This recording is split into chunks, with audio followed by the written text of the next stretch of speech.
Why are people leaving Minnesota? Is it just too hard to live here?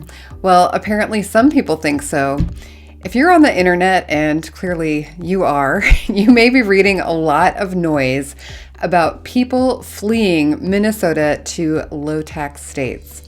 The Minnesota Reformer, which is a newspaper here, has done an in-depth investigation into this claim to see if it's actually true, and the report came out with some really interesting findings.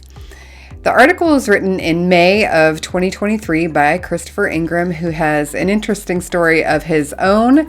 He wrote an article for the Washington Post called Red Lake Falls is the worst place to live in the United States based on the USDA's amenities data. He's a data reporter. And guess what? He ended up moving to Red Lake Falls, Minnesota. It's a pretty wild story about how Minnesotans were absolutely indignant and invited him to visit, and he moved his entire family there shortly thereafter. But anyway, I digress. I did a video last year about the progressive policies that Minnesota has been implementing, and I'm going to link to that here, but the argument goes that these policies are driving people away from Minnesota because there are costs associated with them. Our governor, Tim Walz, is taking the opposite bet, and he says that things like supportive education, childcare, a stronger safety net, transit, housing, parks, legal marijuana, and protection for LGBTQ people and abortion rights are going to entice people to move to the North Star State while keeping Minnesotans here. Okay, between 2021 and 2022, 19,400 people actually did leave the state of Minnesota for other states. And that really sounds astronomical until you look at the state's population as a whole. Minnesota is home to 5.7 million people, so this represents about 0.4% that have left. New York, Illinois, and Louisiana have all lost a full percentage point or more in population during the same time period. Our neighboring states have completely different approaches to policy, and unfortunately, they are also seeing a net outflow.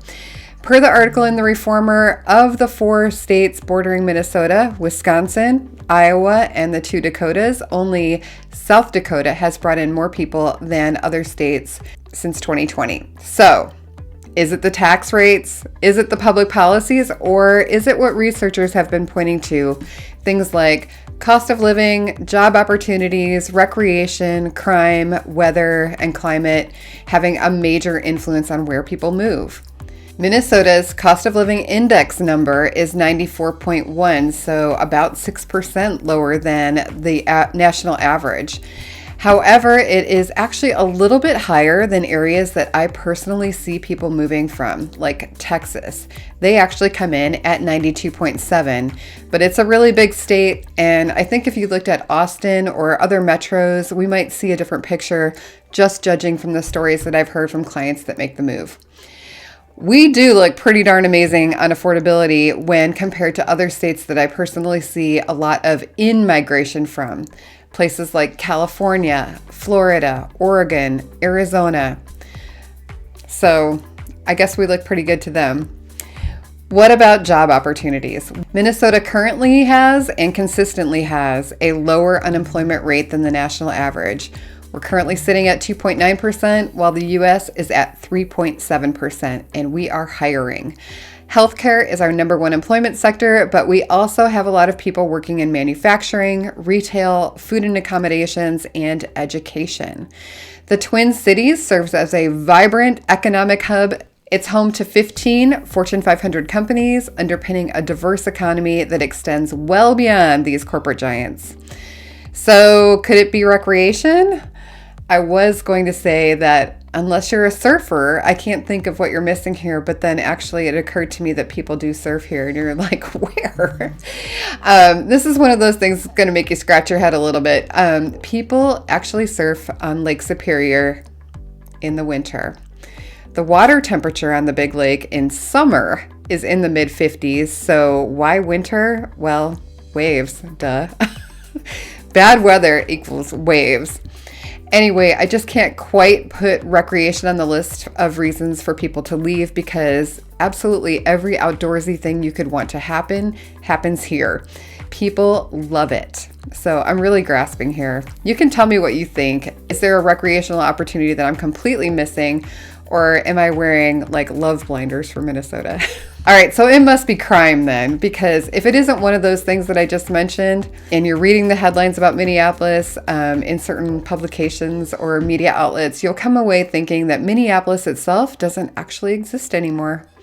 It's been wiped completely off the map, burnt to the ground, which is quite confusing to me because when I look out the window of my house, which is in Minneapolis, everything still seems to be there.